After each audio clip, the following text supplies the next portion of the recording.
안녕하십니까. CGN TV 특별 대담 박용규 교수입니다. 이 땅에 복음이 들어와 꽃이 피고 열매를 맺은 지 130주년이 되어가고 있습니다. 그럼에도 불구하고 한국교회는 사회에 좋지 않는 영향력을 드러내고 있고 오히려 사회로부터 지탄을 받고 있습니다. 오늘은 오래전부터 한국교회 회복과 갱신을 위한 기도운동이 있었음을 알리고 한국교회의 진정한 부흥을 위해 마음을 모아보려고 합니다. 잠시 후 한국교회의 회심과 회개운동이라는 주제로 대화를 진행할 예정입니다. 먼저 도입 영상을 보시고 다시 오겠습니다. 세계 지도에 존재조차 드러나지 않았을 때 하나님의 눈이 머문 곳 조선. 어떻게 예수를 알게 할 것인가?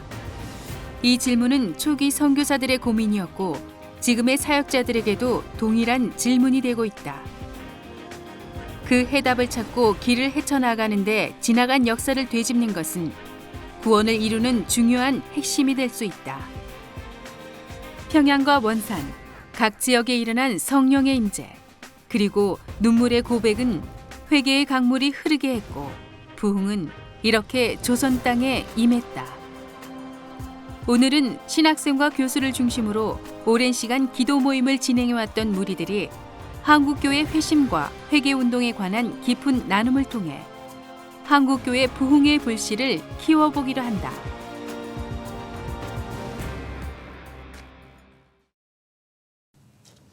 오늘 대담을 위해 여러분들이 자리를 같이 하셨습니다. 감사합니다. 감사합니다. 안녕하세요. 시청자분들을 위해 각자 자기소개를 좀 부탁합니다. 안녕하십니까. 성결대학교에서 교회사를 강의하고 있는 배본철 교수입니다. 안녕하세요. 서울신학대학교에서 세계교회사, 한국교회사를 가르치고 있는 박명수입니다. 안녕하세요. 오성종 교수입니다. 작년까지 칼빈대학교에서 신약학을 가르쳤습니다. 오늘 한국교회 회심과 회개운동에 관해서 오랫동안 기도하며 협력했던 교수님들과 유익한 대화의 시간이 되었으면 좋겠습니다. 먼저 한국교회 회심과 회개운동에 관해서 이야기를 나누기에 앞서서 먼저 회심과 회개의 의미가 무엇인지를 먼저 살펴보는 게 좋을 것 같습니다. 국어사전에 보니까 그 회개 회심은 잘못을 뉘우치고 고침이라고 하는 의미로 쓰였는데 기독교적인 관점에서는 어떻게 회심과 회개를 이해를 해야 할까요? 박명수 교수님 먼저 말씀해 주시면 고맙겠습니다. 글쎄요, 저도 회심과 회개가 얼마큼 다른지 정확히 잘 모르겠습니다. 그러나 회심이라고 얘기했을 때 먼저 마음이 바꿔지는 것, 그런 의미를 가지고 있는 것 같고, 회개라고 하는 것은 그것을 외적으로 행동으로 나타나는 것이 아닌가. 우리 기독교적인 관점에서 생각을 할 때 그런 모든 것들이 하나님과의 관계에서 이루어지기 때문에 하나님께서 우리 마음을 바꾸시고 그다음에 그 결과로 우리 행동이 달라지는 것, 그런 것을 회심과 회개라고 정의해야 되지 않을까. 아마 거기에 대해서는 우리 성서신학을 잘 하시는 우리 오 교수님이 더 말씀을 해주시지 감사합니다. 않을까. 신학적인 의미에서는 어떤가요? 회개 또는 회심에 대해서 신약 성경에서 그 어떤 단어를 이제 쓰고 있는지, 어떤 의미로 사용하고 있는지 제가 말씀을 좀 드리자면은 흔히 생각하고 있는 그와 같은 의미하고 좀 다른 면이 있거든요. 우리가 교회에서 회개한다 할 때는 믿는 사람이 자기 죄를 회개하는 거거든요. 그런데 회개 기도합시다 하는데 이와 같은 용어는 성경에 없거든요. 그럴 때는 뭐라고 표현을 하느냐 그러면은 자복한다 그럽니다. 죄를 자복하고 회개한다. 회개한다는 것은 돌아서는 것을 말하거든요. 거기에는 두 가지 단어가 있습니다. 하나는 에피스트레포라고 하는 헬라어 단어가 있는데 그것은 구약의 슈브라고 하는 동사와 연결이 돼 있죠. 예. 자기 중심으로 살고 율법을 떠나고 우상을 섬기다가 하나님께로 돌아온다. 그런 의미고 이방인들이 우상 숭배의 죄를 회개하고 하나님께로 돌아온다. 그래서 그 에피스트레포라고 하는 동사는 하나님께 돌아온다고 하는 그런 그렇게 연결이 돼서 사용하고 있는데 신약 성경에서 이런 의미로는 17번 나와 있습니다. 비교적 적게 나와 있는 편이고요. 사도 바울은 이 단어를 한 번밖에 쓰질 않았습니다. 명사형어로는 딱 한 번밖에 사도행전 15장 3절에 나와 있고요. 또 하나는 이제 많이 일반 성도들도 알고 있는 메타노에오라고 하는 단어가 있습니다. 이 단어는 신약 성경에 34번 나와 있는데 이 단어는 단회적인 행동으로서 예수님을 믿는 그 회개를 말할 수도 있고 또 믿는 사람이 자기 잘못한 것에 대해서 뉘우치고 돌이키는 것을 가리킬 수도 있습니다.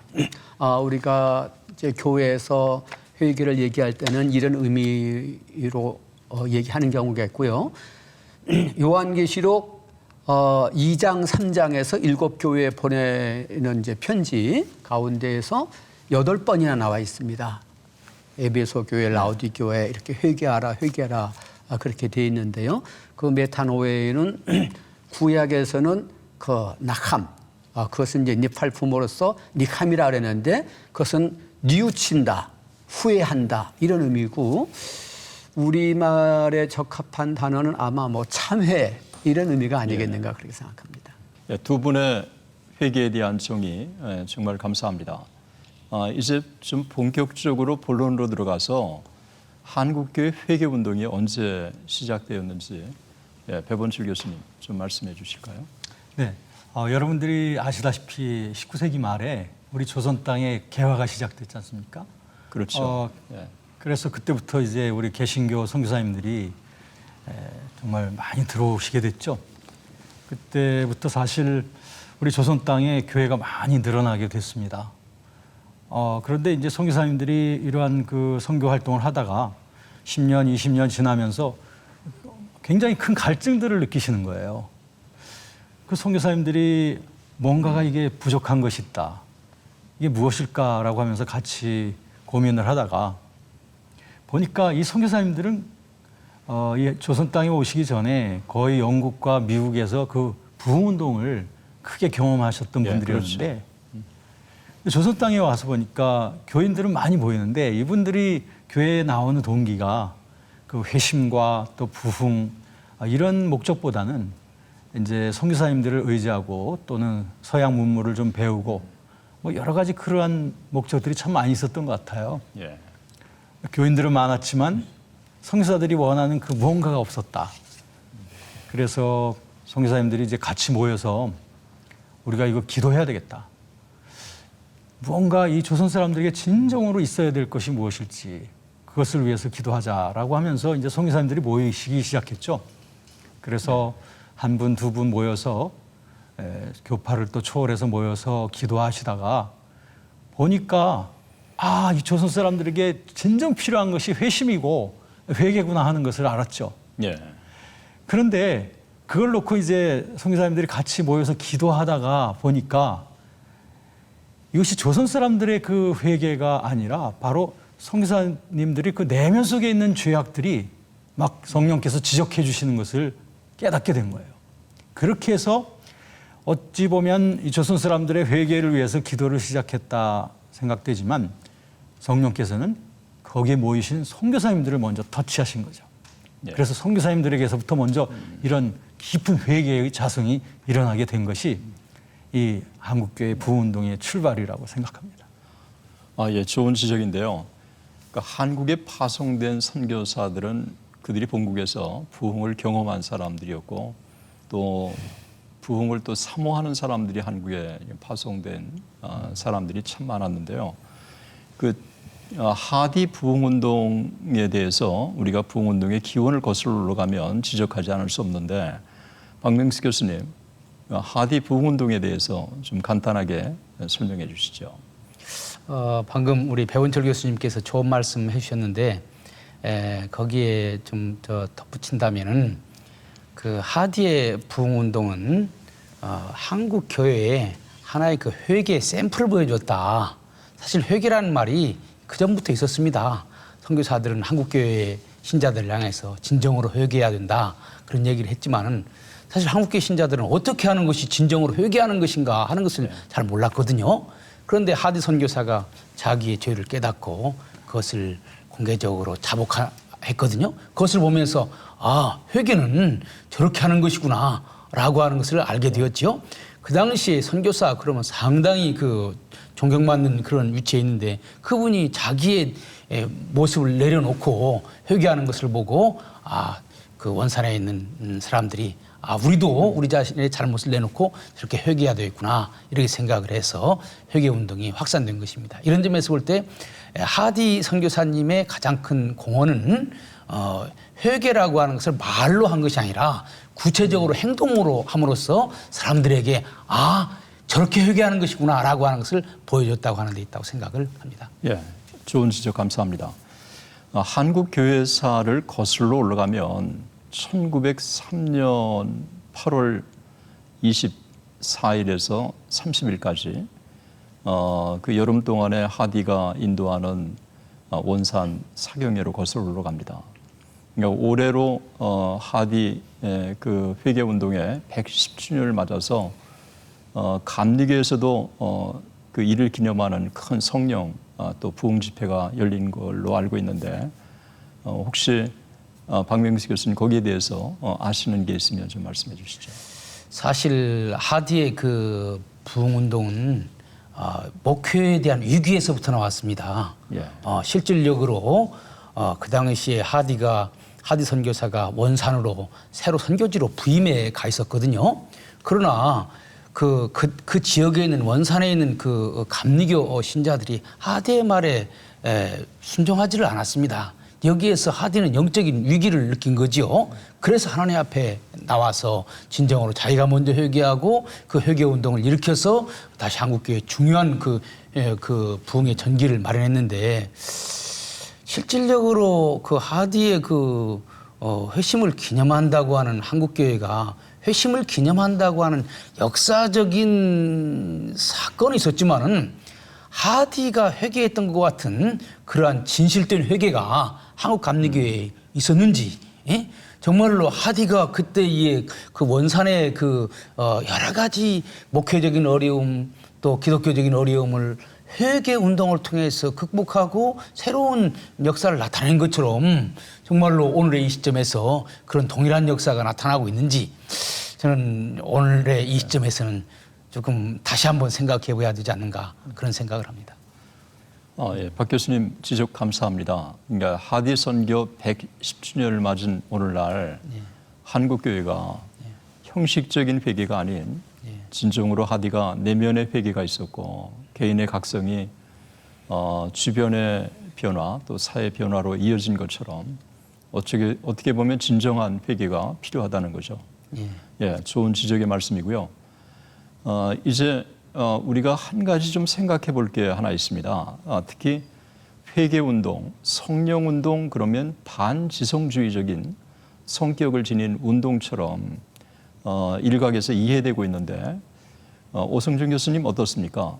소위 진정한 영적 각성운동, 이 회개운동이 반지성주의 운동으로 그렇게 이해돼야 될 성격인가요? 그렇게 생각을 하는 것은 왜곡된 이해라고 봐야 되겠죠. 회심이라는 것은 그 글자 우리 이제 한자 용어에서 마음을 바꾸는 거 아니겠습니까? 예. 또 메타노에오, 메타노이아 그것도 우리 생각, 마음을 이제 바꾸는 것을 말하는데 어떤 지성적인 지적인 어떤 변화를 가진다든가 하는 그거보다도 삶의 자세, 근본적인 그 마음 가운데서 내가 죄인이구나 하는 것을 깨닫고 내가 변화가 되는 것을 뜻하기 때문에 반지성주의 이런 그런 꼬리표를 붙이는 것은 전혀 적절하지가 않다고 생각이 됩니다. 사도행전 2장 37절을 보게 되면은 베드로가 오순절날 성령 충만 받아서 설교를 했을 때 오순절에 모여있던 많은 사람들이 마음에 찔림을 받았다 그랬거든요. 우리 지성이 찔림을 받는 것이 아니고 예. 지성적으로는 내가 회개를 해야 된다는 생각을 가져도 잘 회개가 안 되고 내가 그렇게 큰 죄인이다라고 생각이 사실 안 되는 거거든요. 그런데 마음의 찔림을 받게 되면은 내가 회개를 하게 되고 감사도 하게 되고 확신도 가질 수 있죠. 예. 존 웨슬리가 대대로 목사님 집안에서 경건한 가정에서 자랐지만은 그리고 선교사로 활동도 하기도 하고 그랬지만은 확신이 없었다가 1738년 5월 24일 날 그때 마음이 뜨거워졌다 그랬지 않습니까? 예. 회개는 마음의 문제라고 생각이 됩니다. 마음이 변화를 받아야죠. 예, 좋은 지적이시고요. 미국의 1차 대각성 운동의 주역이었던 조나단 에드워즈, 1734년에서 36년, 또 1740년에서 42년 두 번에 걸친 놀라운 이 부흥운동의 파장이 뉴 잉글랜드를 중심해서 일어났을 때 그 주인공이었던 조나단 에드워즈, 그는 한 손의 영성을, 한 손의 지성을 이 두 개의 완벽한 조화를 이룬 대표적인 인물로 그렇게 평가를 받고 있지 않습니까? 이제 그런 면에서 이 성령운동, 부흥운동, 영적 각성운동이 반지성주의적이라고 하는 평가는 교회사적으로도 우리가 좀 어울리지 않는 것이라고 그렇게 볼 수 있을 듯하네요. 예. 제가 그 성경 구절 하나가 생각이 나는데요. 예. 그 고린도전서 8장 2절에 보면은 그 우상 제물 먹는 문제 때문에 교훈을 하면서 예. 그 우상은 아무것도 아니니까 내가 먹을 수 있다. 그런 얘기가 좀 나오죠. 예. 그런데 지식은 교만하게 하고 사랑은 덕을 세운다 그랬습니다. 예. 지적인 교만이라는 게 사실 무섭거든요. 예. 나는 보수 신앙을 가지고 있다. 나는 어떤 신학적인, 교리적인 어떤 그 체계를 나는 다 가지고 있다라면서 사람들을 정죄하는 경향이 많이 있지 않습니까? 예. 근데 마음은 하나님께로부터 멀고 마음이 깨끗하지 않은 경우가 많죠. 진정한 회심이라는 것은 지적인 것도 필요하죠. 이단에 빠지지 않기 위해서 또 바른 복음을 깨달아 알기 위해서. 그런데 마음으로 믿어 의에 이르고 입으로 시인해서 구원에 이른다. 그런 말씀, 로마서 10장 10절 말씀인데요. 마음에 더 많은 관심을 가지는 거가 참 중요하지 않은가 그렇게 생각이 됩니다. 예, 조나단 에드워즈의 우리가 널리 알려진 Religious Affection, 예, 종교적 감성, 감정, 이런 책의 타이틀이 보여주는 것처럼 진정한 부흥운동, 이 기독교 영적 각성운동이 우리가 감정과 이 무관하지 않다고 하는 것을 기독교 역사는 분명히 보여주고 있는 것 같습니다. 이제 그 하디 선교사의 이 회심 110주년을 맞고 있는 오늘날 어떻게 보면 한국 교회가 진정한 부흥이 필요한 때다라고 하는 외침의 이 자성들이 참 많이 있습니다. 이 110주년을 맞고 있는 오늘날 왜 우리가 또다시 부흥이냐, 영적 각성운동이냐라고 하는 이유가 있을 텐데 각자 우리 교수님들의 의견을 좀 들어보고 싶습니다. 어떻게 배 교수님부터 좀 말씀을 좀 해주실까요? 네네. 우리가 100여 년 전에 우리 한국교회의 그 회개와 그 회심의 부흥운동이 일어났을 때, 예. 그때 우리 선조들은 그 복음이 무언지를 깨달아 알았었죠. 예. 그 진정한 영적 생활이 말씀에서 시작하고 그리고 성령에 회개시키시고 회심시키는 그런 역사로부터 시작된다는 것을 경험했고, 그리고 그렇게 되어진 그 결과가 결국에 삶 속에 증거로 나타나고 그 사회적인 영향까지도 미치게 되는 그런 일이 있었는데 반해서 예.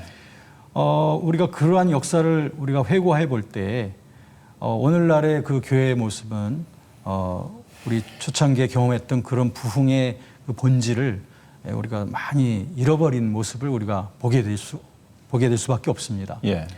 그렇다면 우리가 다시 그때로 돌아가는 것, 다시 리바이벌 어게인 하면서 참다운 그 복음의 본질로 돌아가는 것이 절실해지는 것이죠. 제가 볼 때는 우리 한국교회가 지난날에 이런 부흥에 대한 추억이 있다고 하는 것이 굉장한 유산이라고 생각을 합니다. 예.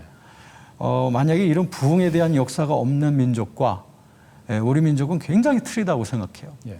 마치 우리 한국교회는 마치 고향집을 떠나서 지금 멀리 방황하고 있는 그러한 우리의 그 한국교회의 모습을 우리가 느끼면서 다시 아버지 집으로 돌아가자, 다시 고향으로 돌아가자, 다시 부흥의 그때로 돌아가자라고 하는 그런 우리들의 갈망이 우리 한국교인들의 그 저변 속에는 깔려 있기 때문에 지금 부흥을 외치고 있는 것이라고 그렇게 믿어집니다. 예.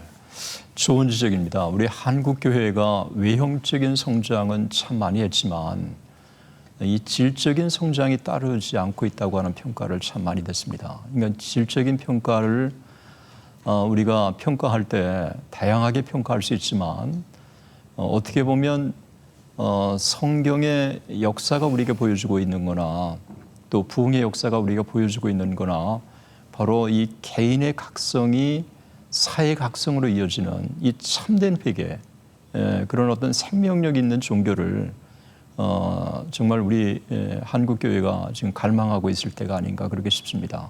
오늘 배 교수님 좋은 지적이신데요. 박명수 교수님 어떻습니까? 교수님의 견해는? 예, 어떻게 해서 그 화디의 부흥 운동이 일어났는가 하는 근본적인 것을 보면은 그 당시에는 사실 신자들이 교회에 너무 많이 밀려와서 문제였습니다. 예. 신자들이 많이 오는데 선교사들이 의문점을 가졌죠. 이게 진정으로 예수님을 믿으러 오는 것인가? 예수님을 믿으려고 하는 마음이 없이 교회에 많이 오기만 하면은 이것은 하나님께서 원하시는 것이 아니지 않는가. 그래서 선교사들이 내걸은 표가 많이 모이는 넓이가 아니라 하나님과 깊이 만나는 깊이다. 그러니까 사실은 1903년에서 1907년, 8년 그 어간은 한국 사람들이 여러 가지로 나라가 어려웠기 때문에 교회로 막 밀려드는 시대였습니다. 예.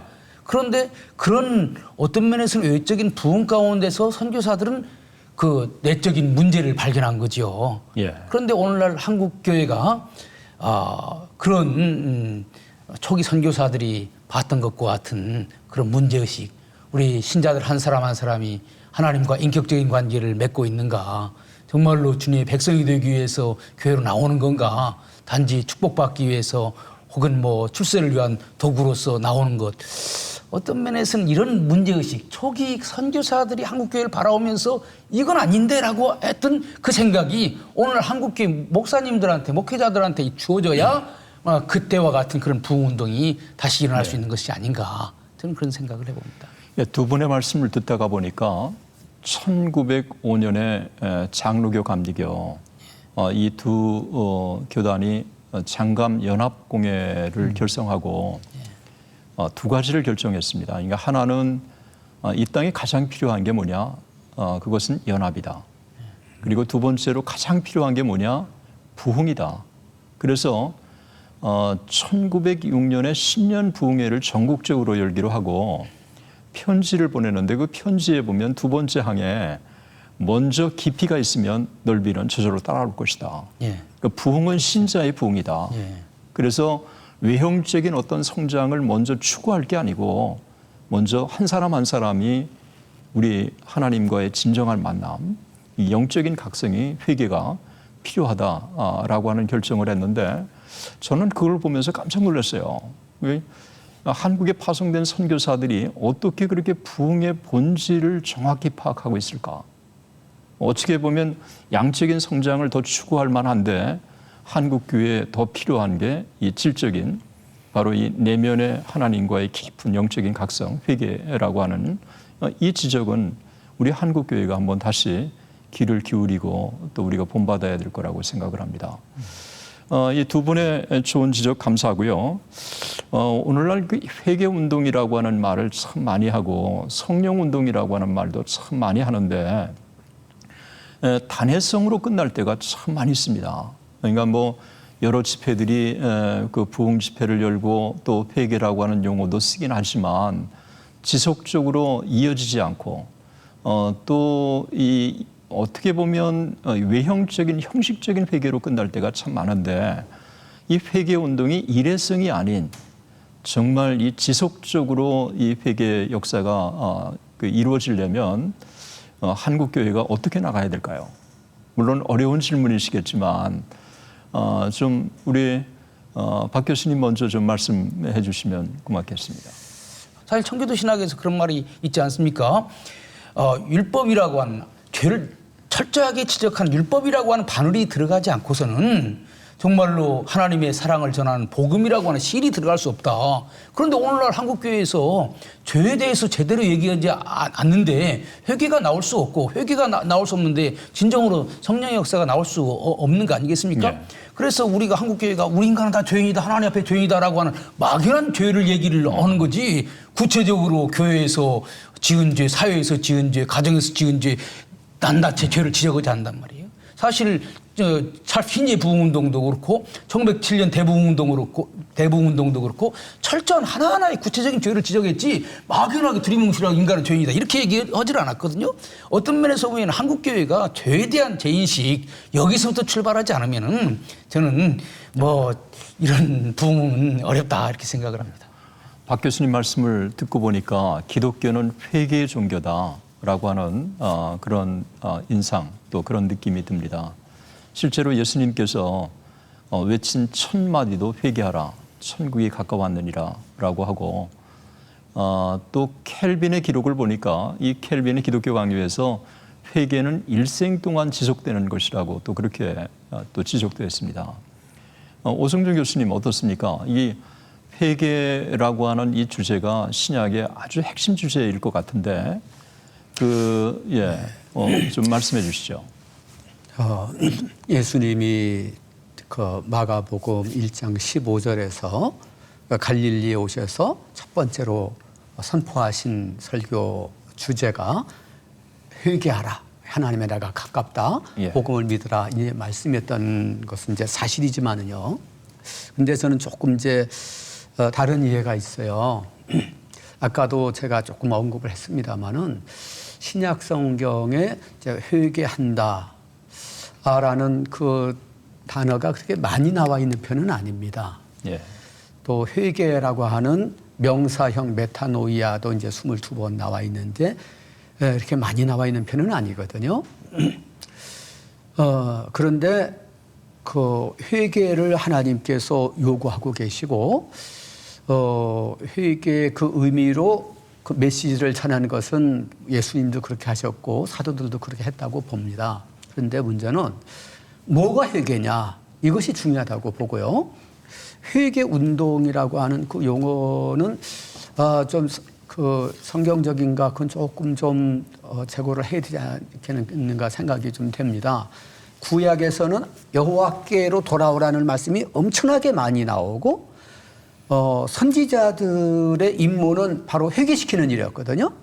예. 그들이 바로 여호와 하나님을 섬기지 못했기 때문에 특히 우상을 섬겼죠. 그래서 하나님께로 돌아오라. 율법을 지키라. 이걸 많이 강조를 했죠. 그런데 신약에서도 그와 같이 하나님의 말씀에 불순종했던 것에 대해서 돌이켜야죠. 그렇지만은 뭐를 더 강조하느냐 그러면은 예수 그리스도를 믿고 주님을 따르라. 복음을 깨달으라라는 그런 외침이 훨씬 많죠. 믿음이라는 말 또 믿는다 이 동사가 합해서 한 480번 정도 신약 성경에 나옵니다. 명사 동사가 한 절반 정도씩 이렇게 되는데요. 정말로 회개하고 믿는다는 걸 뭘 말하느냐 그러면 예수님을 믿는 건데 예수님을 교리적으로 내 머릿속에 이렇게 수납을 하는 것이 아니라 예수님이 나를 위해서 죽으시고 부활하신 분으로서 이제는 그분이 내 생명 되시고 나의 주인 되신다. 무슨 일을 하든지 무슨 말을 하든지 다 주 예수 그리스도의 이름으로 해야 되는 거거든요. 그렇지 않는 것은 거짓이고 가짜라는 것이죠. 구약에서도 가짜 선지자들이 많이 있었고 가짜 제사도 많이 있었고 가짜 경건이 많이 있었는데 신약 시대에도 많이 있다고 봅니다. 그런데 초대교회 때도 있었지만은 오늘날에 와가지고서는 그 초대교회 선교사들이 바로 지적했던 것처럼 바로 믿고 바로 하나님을 섬기는 거, 바로 예수님을 따르고 바른 교회를 세우는 거, 이것이 참 중요하다고 봅니다. 그래서 제가 여기에 이게 찰스 피니가 쓴 그 Sanctification, 성결이라고 하는 책을 이게 좀 작은 책이지만은 아주 참 유익한 책이라고 생각이 되는데요.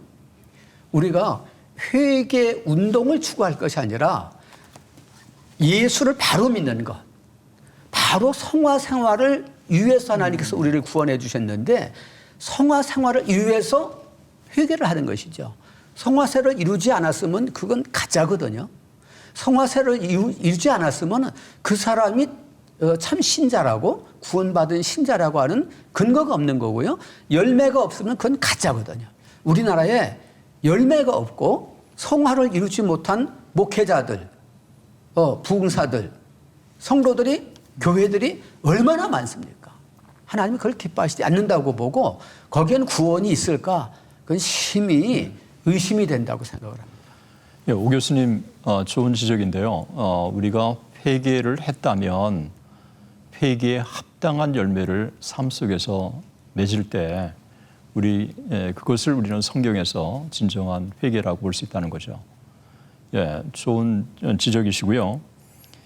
여기서 우리가 잠깐 한국 교회는 그 회개를 어떻게 이해하고 있는지 각자 우리 성도들의 또 지도자들의 그 의견을 우리가 들어보고 다음 이야기를 진행하도록 하겠습니다.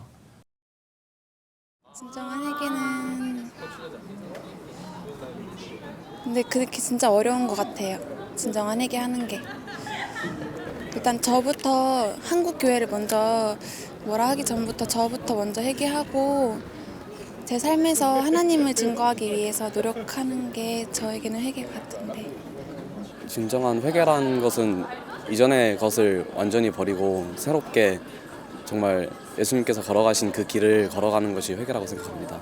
아까 말씀드렸던 것처럼 실천적인 회개가 동반되는 회개만이 저는 진정한 회개라고 생각합니다. 뭐 누구나 그렇게 생각하겠지만 자신의 모든 것을 내려놓고 나의 나약함을 깨닫게 되는 순간이 회개의 시작이 아닐까라고 생각하고 있습니다. 그러니까 회개라는 개인적인 생각인데요. 회개라는 것이 일단 어떠한 상태로 돌아간다고 생각을 해요. 근데 그 어떠한 상태가 내가 하나님과의 관계에 있어서 좋았을 때, 하나님을 참 제대로 만나고 있을 때라고 생각을 하는데 그것이 있으려면 일단 하나님을 먼저 만나야겠죠.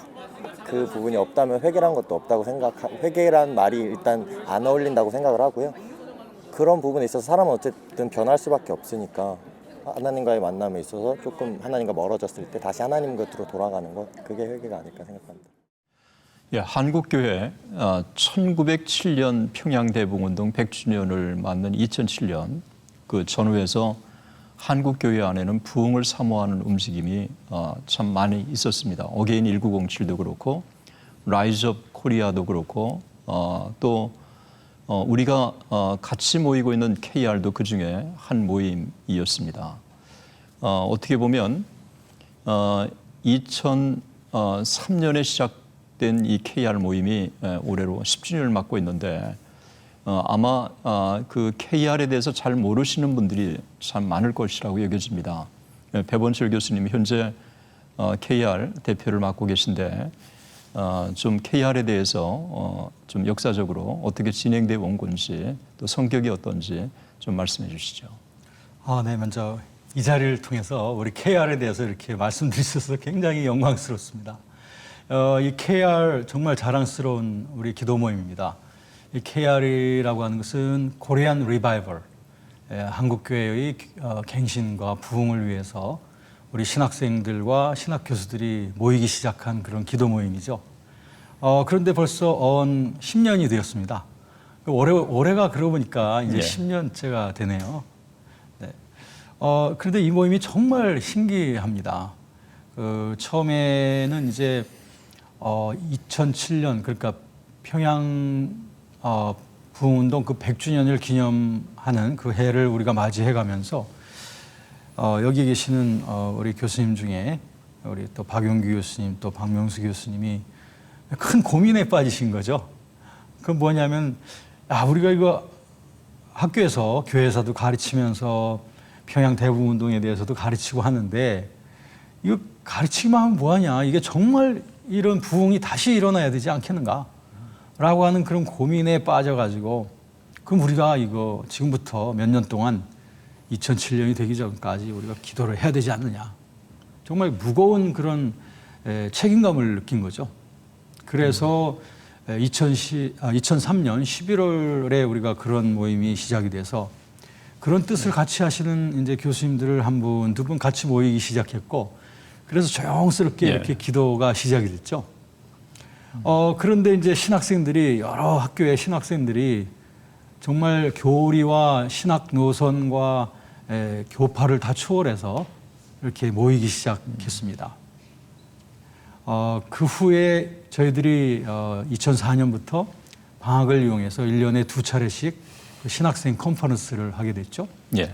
그때 이제 작고하신 우리 오카노 목사님께서 크게 우리를 정신적으로 또 물심양면으로 많이 도와주셨고, 그런 그 여러 그 어르신들의 그 도움으로 인해서 저희들이 용기를 얻고 이 기도 모임을 이제 계속해 나갈 수 있게 되었죠.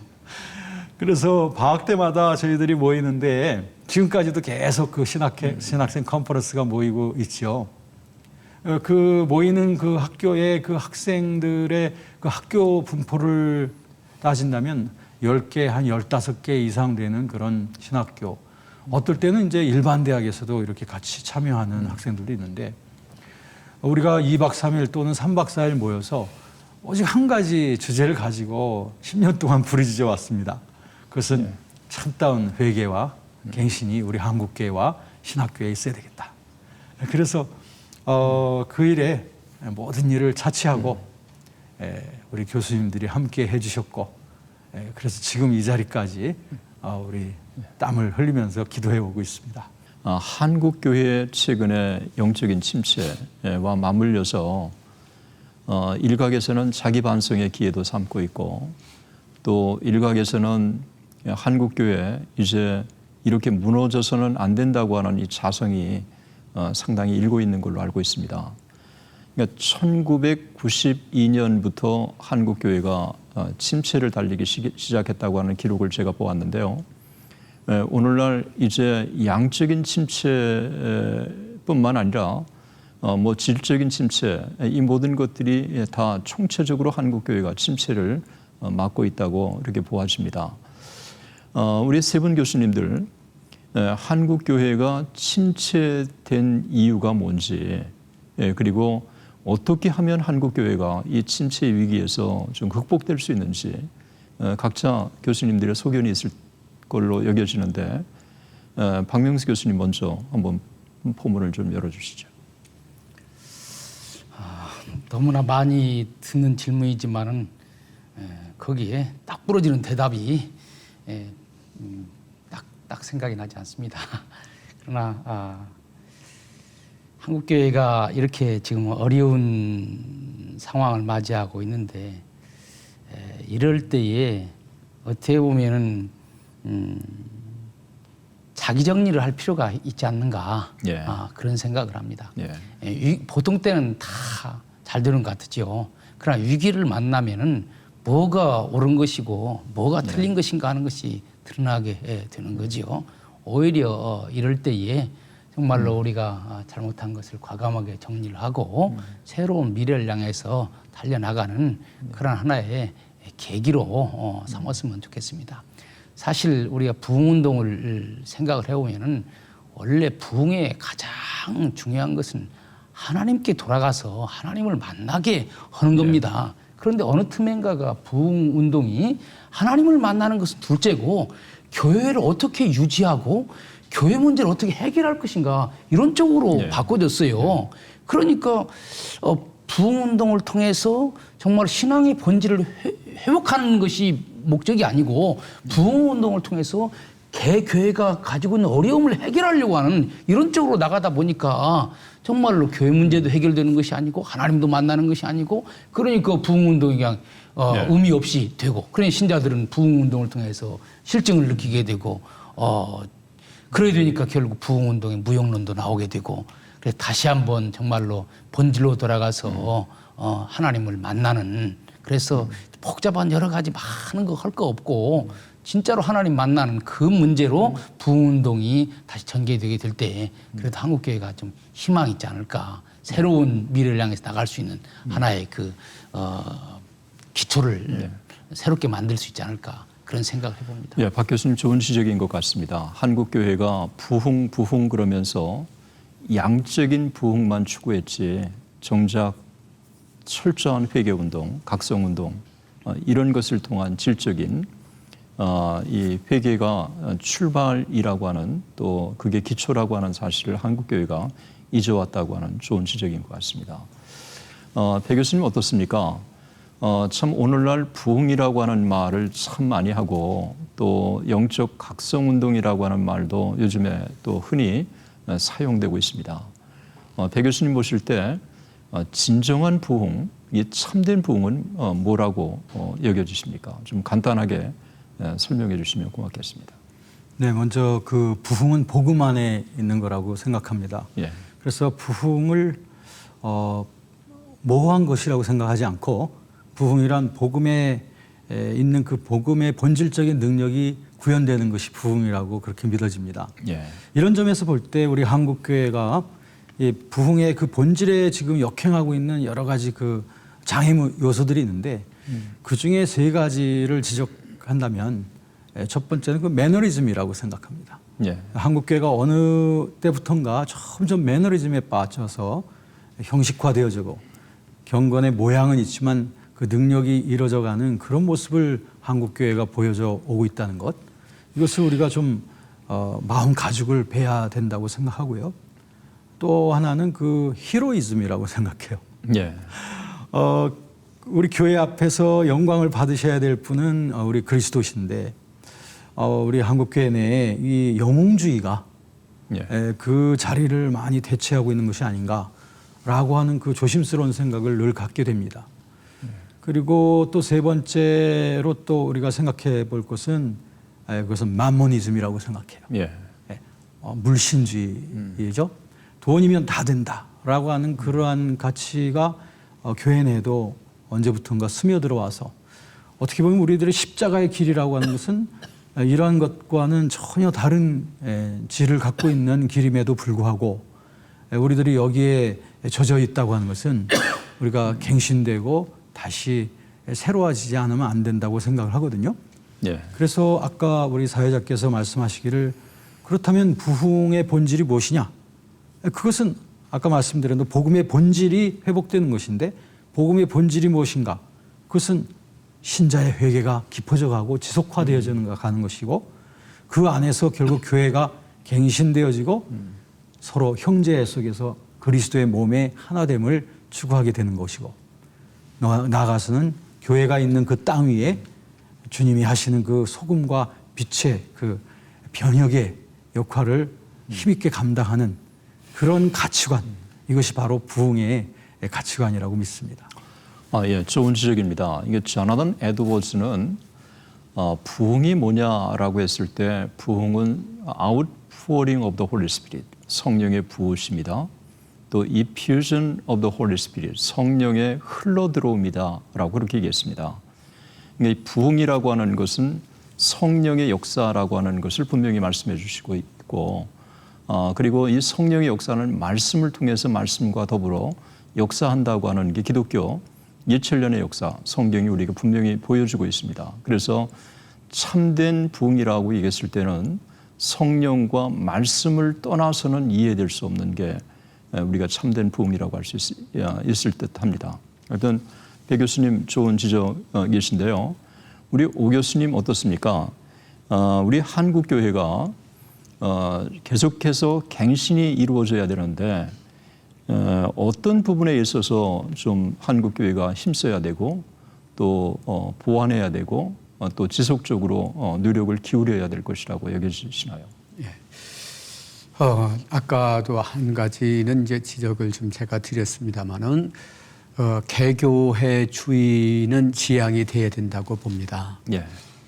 주님의 몸 된 교회에 우리가 서로 지체이기 때문에 예. 그런 의식을 가지고 서로 정죄하거나 서로 다름을 인하여서 서로 이제 멀리하고 한다든가 예. 경쟁심을 가진다든가 하는 그런 관행을 이제는 지양을 해야 된다고 예. 보고요. 같이 이제는 교회가 너무 나눠져 있는데 나눠진 교회들은 통합이 되고 또 연합이 되고 교제가 이루어져야 되는데 이것이 정치적으로는 어렵거든요. 예. 성령께서 역사하셔야 되는 건데 일단 먼저 바른 교회관을 가져야 된다 이렇게 생각을 하고요. 그리고 교회 부흥 그럴 때 내 교회가 부흥이 됐다 그래서 사실은 다른 교회 사람들이 온 거거든요. 수평 이동을 해가지고 그것을 부흥이라고 말하기는 어려운데 정말로 한국 교회 또 이제 서울이면 서울 교회 서울에 있는 모든 교회들이 연합이 돼 가지고서 같이 부흥운동을 전개하는 그런 방향으로 교회관에 있어서 하나님의 말씀으로 돌아가야 되는 것이 있어야 된다고 생각을 하고요. 한 가지는 또 부정적으로 말해서 기복신앙을 타파해야 된다고 봅니다. 예. 제가 대학 때 제가 이제 철학을 공부를 했지만은 종교학을 또 부전공을 해서 일부러 제가 공부를 했습니다. 동국대학교 교수하시면서 스님이신데 그분이 와서 강사로 강의를 하셨어요. 예. 그때 한국의 불교는 참 불교가 아니다. 탄식을 하시면서 그러면서 아들 달라고 빌고 사업 잘 되려고 잘 되게 해달라고 빌고 하는 예. 기복신앙에 빠져버렸는데 이것은 불교하고 전혀 관계가 없다. 이 욕심을 제어해야 되는 건데 거기에 빠졌다. 그런 말씀을 하시면서 안타까워하셨는데 제가 그걸 기억을 하면서 한국 교회가 바로 기복신앙, 이 샤머니즘적인 그런 축복신앙에 빠져버렸다 이거죠. 그리고 내 교회가 빨리 부흥이 되기 위해서 마케팅 방법을 사용을 하고 번영신학을 도입을 하고 그것을 설교를 하는 거거든요. 우리도 축복을 받자. 축원합니다. 부흥회도 보게 되면 축복받기 위해서 축복성회, 신년 무슨 성회 이런 식으로 나가는데 이건 아주 그 잘못된 거라고 봅니다. 하나님의 말씀으로 돌아가고 예수님의 마음속에 모셔드리고 복음의 본질로 돌아가야 되는 거거든요. 교회가 변화가 돼야 되는 거죠. 육적인 것을 다 벗어버리고 성령으로 살아야 되는 이것이 참 부흥이라고 생각을 하고 이것을 위해서는 하나님의 말씀을 바로 전해야 된다고 봅니다. 각 교단 강단에서 말씀이 홍수같이 이렇게 나오죠. CTS니 무슨 뭐 CBS니 설교가 너무 많습니다. 만연이 돼 있어요. 그렇지만은 보게 되면은 참 정말 복음을 전하고 그리스도의 십자가를 전하고 오직 예수를 전하느냐 그것치가 않다고 봅니다. 그래서 정말로 복음회로 돌아가고 제가 요 한 말씀 좀 더 드리고 싶은데 아까 제가 찰스 피니의 말씀을 좀 꺼냈습니다만 그 찰스 피니가 믿음의 정의를 내렸는데 참 정확한 정의를 내렸다고 봅니다. 믿음이라는 것은 뭐냐? 이제 예수님을 영접하는 건데 예수님을 영접을 해서 내가 구원을 받고 축복을 받기 위한 수단으로 영접하는 경우가 많아요. 내가 천당 가기 위해서 예수님이 필요한 거 이거가 아니라 예수님이 나의 주님이 되시고 나의 왕이 되셔서 내 마음속에 오셔서 사시고 나를 주장하시도록 주님을 영접하는 것이 믿음이다. 예, 갈라디아서 2장 20절 말씀이죠. 정확하게 정의를 내렸다고 보는데요. 정말로 이 믿음의 회복이 있어야 되고 정말로 주님을 내 중심에 모셔드리고 교회의 머리를 모셔드리고 한국교회 전체 머리를 모셔서 주님의 이름으로 우리가 하나가 되는 것 여기에 부흥의 길이 있다고 봅니다. 한국교회 좋은 지적입니다. 한국교회 바른 갱신과 회복을 위해서는 한국교회 강단이 복음의 본질로 돌아가는 것, 또 복음의 이 회복이 강단에 흘러넘쳐야 된다고 하는 지적 하셨습니다. 한국교회 지금 위기를 만나고 있는데 그 위기를 극복할 수 있는 많은 방법들이 있고 또 길들이 있지만 분명한 한 가지는 한국교회가 이제 프로그램에서 말씀으로 돌아가는 것, 그리고 은혜의 수단인 말씀과 기도의 교회가 다시 충실하는 것, 이게 한국교회 다시 갱신하는 길이고 또 살리는 길이라고 하는 지적의 말씀을 하셨습니다. 감사하고요. 지금까지 오랜 시간 동안 이야기를 함께 나눴습니다. 시간 관계상 이제 결론을 내려야 할 것 같습니다. 여기에 우리가 내리는 결론은 어떤 완성된 결론이라기보다는 지금까지 우리의 이야기들을 대담을 하나의 마무리하는 그 의미로 우리가 이해하면 좋을 것 같습니다. 한국교회 회심과 회개운동 앞으로 이를 위해서 한국교회 많은 분들이 고민하고 또 노력하고 또 우리 그 KR 모임도 이제 함께 기도하고 준비해야 될 텐데요. 특별히 우리 세 분들께서 한국교회 이와 관련돼서 특별히 기도 제목이라고 그럴까요? 부탁드리고 싶은 게 있으면 말씀해 주시죠. 얼마 전에 영향력 있는 그 복음 전도자인 그 폴 워셔 목사님이 왔다 가셨죠. 그분이 이제 가시면서 그 한국교회를 향한 바라는 마음 한 3가지 정도 지적했는데 그 중에 한 가지만 들고 싶습니다. 왜냐하면 그것이 우리 한국교회를 위한 또 제 기도 제목이기도 하기 때문에 그건 뭐냐면 한국교회가 하나의 말씀으로 다시 돌아가야 된다. 그 외국인으로부터 우리가 그러한 조언을 들었을 때 상당히 충격을 받았어요. 왜냐하면 우리 한국교회는 말씀 안에서 세워졌던 교회 아닌가라고 하는 그런 어떤 의식을 저도 갖고 있는데 그 외국의 전도자가 말하기를 이제 말씀으로 돌아가야 된다는 그 말씀이 저한테 굉장히 새롭게 와닿습니다. 그러면서 그렇구나. 언제부턴가 우리 한국교회가 하나님의 말씀의 능력을 도외시하고 하나님의 말씀의 깊이에서 멀어져 왔구나. 우리들의 신학생들 또 우리들의 청년들이 정말 얼마만큼 말씀을 사랑하고 또 하나님의 말씀을 얼마만큼 암송하고 말씀 속에서 그 가치관 속에서 살고 있는가를 생각해 보니까 제가 머리에 뒤통수를 맞은 것 같았어요. 그렇다. 많은 그 해법들을 얘기하지만 우리들이 하나님의 말씀에 창념하게 되고 하나님의 말씀의 사람들이 되어져 가면 그 사람은 그런 가치관 속에 살게 되는 거고 그런 말을 하게 되고 그렇게 살아가게 되는 것이니 우리 한국교회에 이제는 실천적인 제안으로서 한국교회가 부흥을 맞이하는 길은 말씀 속에 참념하는 길이고 우리 모든 신학교들이 이 말씀 속에 돌아가는 그 훈련이 되어져야 된다. 이렇게 믿습니다. 예, 좋은 지적이시고요. 박 교수님 어떻습니까? 박 교수님께서 한국교회 뭐 바람이나 저는 기도 우리 배원철 교수님 말씀에 전적으로 동감을 하고 1907년 대부흥운동처럼 말씀이 단지 지적인 운동으로 끝나지 않으려면은 성령의 도우심을 강구해서 그 머리에 있는 말씀이 가슴속으로 내려오게 하는 그런 역사가 일어나야 된다. 지금 많은 분들이 말씀은 다 잘해요. 말씀 가운데 틀린 거 없습니다. 사실은. 우리 삶이 거기에 내려오지 않기 때문에 그런 것이거든요. 이런 점에서 지금 한국교회가 이원론적인 삶을 살고 있다. 그리고 그것을 당연한 것처럼 생각을 한다고요. 지금 현재. 그래서 정말 성령님께서 우리에게 같이하여 주셔서 우리가 읽은 말씀을 통해서 우리 삶을 다시 한번 비춰보게 하고 그 말씀을 지킬 수 있는 능력을 얻게 하고 그래서 정말로 구체적으로 현장 가운데서 삶 속에서 나타나는 그런 역사, 그러니까 말씀 플러스 성령, 이 두 가지가 같이 있어야 되는 것이 아닐까 그런 생각을 합니다. 예, 좋은 지적 박 교수님 감사합니다. 여러분 어떻게 들으셨습니까? 한국교회 갱신을 외치면서도 그것을 이루실 하나님의 임재를 먼저 구하지 못하고 행동이 앞서지 않았다는 생각이 들었습니다. 이 조나단 에드워즈는 부흥은 하나님의 주권적인 선물이다. 그러나 아무 곳에나 임하는 것이 아니라 사모하는 곳에 임한다고 그렇게 지적했습니다.